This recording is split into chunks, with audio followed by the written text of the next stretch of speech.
Please welcome Vice President, North American Business Strategy, Toyota Motor Sales USA, Mr. Nihar Patel. Good morning. Good morning. Thank you so much. I really appreciate that. I look at this place and I said, gee, what a difference a year makes. I was here last year and I think I made some fairly strong promises that we'd put together a vehicle that would transform the way cars and trucks are powered for the next 100 years. I think a lot of people stared back in almost disbelief, but I'd like to say that what was once a concept, I think has now become a reality, and today I'm proud to say that we're making our East Coast debut of our all-new fuel cell electric vehicle, and it's right over there behind me, behind you, excuse me, it's our 2016 model Toyota Mirai. But I think before I go on any further, I think the best person to talk about it is our President and CEO, Mr. Akio Toyoda. So I'd like to show you a little short video by Mr. Toyoda. Today, we're at a turning point in automobile history. A turning point where people will embrace a new environmentally friendly car that is a pleasure to drive. A turning point where a four-door sedan can travel 300 miles on a single tank of hydrogen, can be refueled in under 5 minutes, and emit only water vapor. A turning point that represents many years and countless hours of work by our team to create a car that redefines the industry.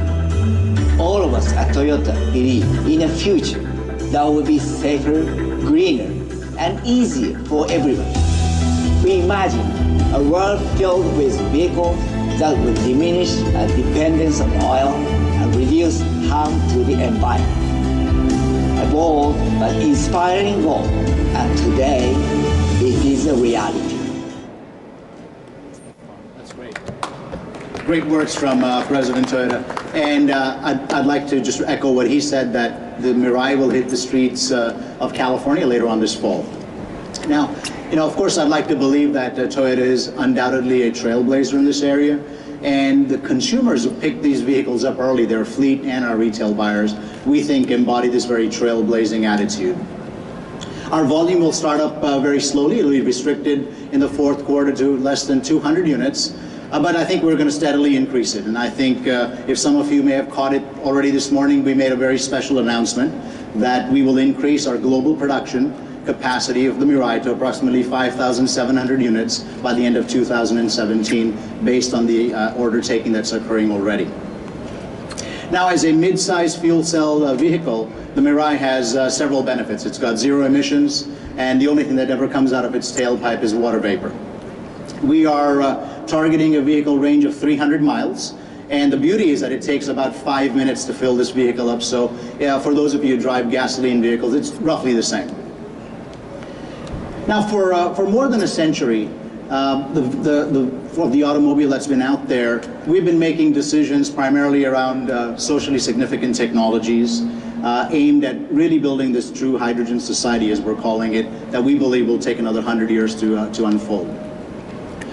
Just as the Toyota Prius styling was fairly distinctive when it was launched, and I'd like to think that it still is, we think that the Mirai styling will be seen as well as being very distinctive. And I think if you name your car the Mirai, which means the future, you need to make sure that it looks extremely futuristic. So I'm sure you'll get an opportunity to take a look at that in the very near future. As we're rolling this out, we realize that two of the toughest challenges that we're going to face with this is, first, to make sure we can produce it at a very affordable price. And then the second big challenge is to build the refueling infrastructure. So let me address the price issue first. We will price the Mirai at $57,500 retail price. And I think if you do the mathematics that include federal and state incentives of roughly $13,000, you can get down to a net retail price of $44,500, and that's a California example. But I think even more exciting, what we've heard from customers as we've tested this out, is that there's a monthly payment plan that we'll offer for a 36-month lease. That's $499 a month. And to make it even more interesting beyond that, we will include an ownership experience package that provides both flexibility and value to our initial group of customers. And I think our initial group of customers will like the fact that we'll also cover the cost of fuel. Now, one of the most unique features that I'm very excited about of the Mirai is that it can also serve as a power generator. Fundamentally, like in Washington, where you occasionally have power shutdowns that take place, and I'm told there was one here just a couple of weeks ago, the Mirai has this beautiful opportunity to supply power and energy to your home. So in case of an emergency, you're able to plug the vehicle into your home, and the car will power certain electronic items within your home for roughly up to a week in case, again, as I said, of an emergency. So I'm pretty excited about that power takeoff feature. When I think about it some more, it's almost like having an electric generator in your enclosed garage. And the beauty of it is that even if it's 6 feet of snow outside or minus 30 degrees, you can still power up your vehicle. And the other element is it's zero emissions. Now, just like our first hybrid, the Toyota Prius, we've built the Toyota Mirai from ground up and all in-house. And with more than 20 years of experience in the fuel cell technology, we'd like to think that we're clearly the leaders. Now, as you may have heard a couple of weeks ago, we did something fairly radical for Toyota, and that we will allow the use of all 5,700 or so patents royalty-free that we hold globally to anybody. Now, to many of you that might sound a little bit crazy, and it does on the initial announcement, but it really reflects Toyota's core belief that we have to do things to contribute to our society. And hopefully by sharing these patents with other vehicle manufacturers and parts manufacturers, components and systems can both be refined and their costs can actually come down, and in doing so we can actually broaden our customer base. Now, our announcement on patents has less to do, and I say that, has less to do with a hydrogen fuel cell car than it does to actually continue improving the hydrogen society. And traditionally, intellectual properties, as you know, are fiercely guarded because they have monetary value.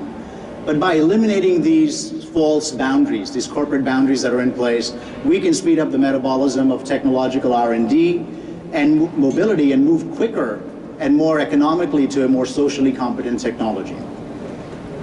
And now that brings me all the way back to the second challenge, which was infrastructure. So at Toyota Infrastructure, the infrastructure story is both a good one, not an easy one, but certainly a very good one. Let me tell you about that real briefly.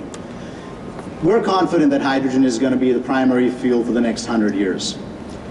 Both the Toyota Mirai and the Prius have both been industry-changing vehicles, both high-risk gambles, both done fully in-house, but we could not do it because we didn't say we were going to do it just because we could do it. We did it because we should do it. The same can be said about the commitment that we think is possible from kickstarting the infrastructure for hydrogen refueling. Very simply, we believe that we cannot have the car without the infrastructure. And it is the chicken and the egg story that I'm about to present. So to support our trailblazing Mirai rollout this year, Toyota partnered up with several firms on the West Coast, First Element Fuel and a few others, to establish the hydrogen infrastructure. And on the East Coast, we announced that we will partner with Air Liquide Corporation, which is a very formidable company from Europe, to set up at least 12 state-of-the-art hydrogen infrastructure stations across 5 states. And these states are Massachusetts, Connecticut, Rhode Island, New York, and New Jersey. Now, these states were not selected, in a very non-diligent manner. They've been very strategically selected to ensure that the greater New York and Boston areas, as well as the full backbone of the I-95, are fairly well covered from a beginning standpoint. Now, this plan, like the California model, could not have been accomplished without the full village. It requires a significant amount of collaborative effort from state and regional governments. And the California and the Northeast models show us that there's not one single way in which we're going to approach the infrastructure story. In the Mid-Atlantic region, there are certainly very good positive signs of these opportunities. And we're very encouraged by at least a couple of them. One, the state of Maryland, which was one of the 8 states that last year pledged to develop a zero-emission infrastructure program. We plan to visit the state. We plan to work with the new governor to ensure that their plans continue to move forward in a very positive manner. And right here in Washington, D.C., we plan to work with the new leadership team to make sure that we can actually start adding some infrastructure within the district so that folks over here can actually experience the product.